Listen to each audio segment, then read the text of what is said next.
pwede any move to kill the articles of impeachment and prevent a trial? Hindi, Out of the question na yun, out of the table na yun.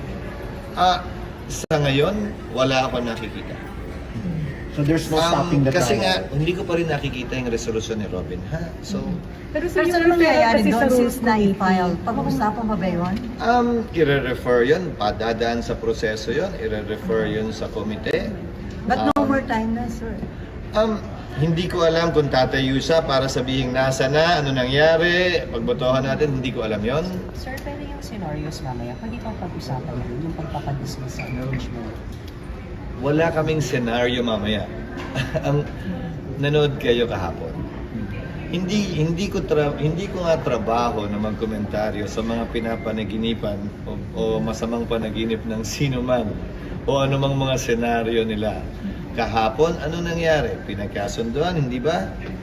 Na susumpa ako, ngayon susumpa yung iba, di ba? At magko-convene sa Miyerkules. Yun yung botong pinagbotohan at pinagkasunduan kahapon. Kung ano man yung dagdag doon, hindi namin pinag-usapan at pinagbotohan yun kahapon. Sir, pero sumpa na kayo, sumpa na rin mamaya, tuloy na siya. Wala Yun nang yung way. usapan nga kahapon. Tuloy na sir, yung impeachment. Dapat mag-convene yung court sa Miyerkules. Pero Senator SP, kasi na-refer sa Committee on Rules yung articles of impeachment and possible pa yung debates mamaya. Wala na, yun ang ginagawa. Wala na, yun ang ginagawa. Ministerial lang Yun ang siya. ginagawa sa nagdaang nung kay Corona, kay ERAP, at kay hindi mabot kay Mercy. Ni-refer yun sa rules at yun ang naging hudyat ng sisimula. So ministerial lang yun, sir. Pag-create na Sir, kasi ang impeachment court. ini-eliminate kasi is yung, ang ina-attempt kasi i-rule out is yung chance na mawala pa yung trial, na makill pa yung Kahit impeachment ano court na mangyari, trial. magko-convene sa pananaw ko ang impeachment court.